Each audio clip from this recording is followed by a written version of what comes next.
Hello everyone, today we are going to discuss about the classification of industries.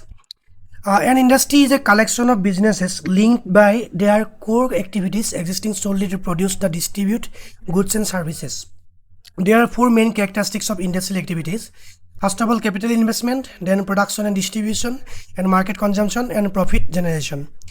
There are two types of industries, small industry and large industry. Small industry indicates lower capital investment, yields lower proportional profits, and large industries, higher capital investment yields and higher returns alongside complex operational drawbacks.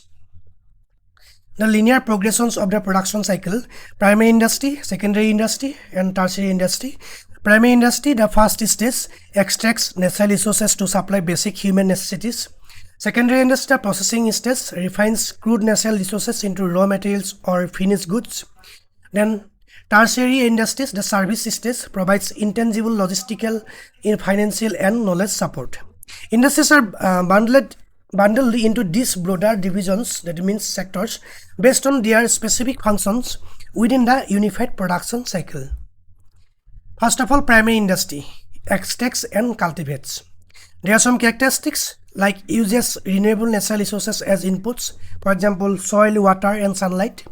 Then it requires minimal technology or heavy industrial machinery. Then it focuses entirely on providing basic human needs, food, water and shelter. Then classification, primary sector classification. There are two types of primary industries: genetic industry, cultivating living organisms and agriculture, and extractive industry, mining, hunting and fishing operations. Now the economic paradox of primary production. Okay, there are some advantages and disadvantages of primary activities in industrial activities. Infinite inner energy utilizes constantly renewable energy sources like sunlight and water. Workforce spawns capitalize on a huge flexible supply of labor eager to work in developing economies. Economic bedrock drives baseline economic growth, basic tax income and primary export revenues. Then disadvantages are zero diversification. Producers are often locked into producing on a single commodity such as one food crop. External vulnerability, highly sensitive to unpredictable market conditions and sudden microeconomic shocks. Low productivity, exhibits a generally low productivity rate when compared to downstream tech-enabled sectors. Now coming to secondary industries, indicates processes and adds value. From primary sector, after crude products, then there are some value addition, does not directly produce necessary goods, increases marketability and broadens product uses, amplifies the final monetary value of the goods, and then leads to refined in usable forms and ultimately to end users and businesses. Heavy industries and light industries. There are two types of secondary industry. Heavy industry indicates large scale, high capital operations focusing on massive infrastructural outputs. Light industries, small scale consumer facing production requiring less capital and heavy machinery. Then tertiary industry supplies intangibles and logistics, intangible goods, knowledge and services, retail and trade, medical and professions, banking and insurance, and educators and trainings. Financial classification: for profit, generate monetary revenue, example banking, finance and retail. Non-profit, provides fundamental societal foundations like public education, civil administration. Now the evolution of workforce dynamics and organization. Primary sector organization is mostly unorganized, utilizing traditional and localized methods.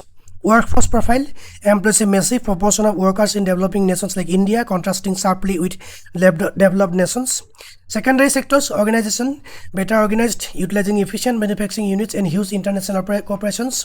Workforce profile, highly stable employment rate, as rules necessitate a specifically trained set of skills. Then tertiary sector organization, exceptionally well organized, employing advanced logistical networks to fulfill complex responsibilities. And workforce profile, the employment proportion in this service sector is continuously and rapid increasingly global.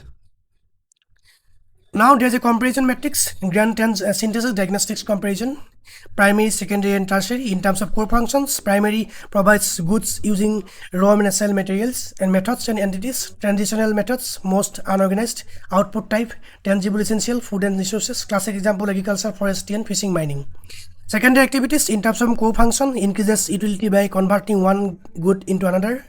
Methods and entities: efficient manufacturing and small to large crops. Output types: tangible refined goods, Classic examples: manufacturing units, processing plants. Then tertiary, core function aids the other sectors by providing indispensable services, methods and entities, advanced logistic, highly structured administration, output type intangible goods like knowledge and security. Classical examples: banking, insurance, finance and trade, etc. The interdependent economy, there are some interdependence, they dependable on each other between primary, secondary and tertiary industrial activities. Primary activities supplies basic necessities, highly vulnerable to shocks. Secondary activities cannot operate without crude material inputs, and tertiary activities produces no physical goods yet structurally vital. While the secondary and tertiary industries often operate out of sync with the traditional rhythms of primary agriculture, none can exist in a vacuum. A resilient economy requires extraction, transformation and logistical supports, functioning as a single unified scene. Okay, that's all for today. If you have any doubt and query, just let me know in the comment section. Thanks for watching. Thank you.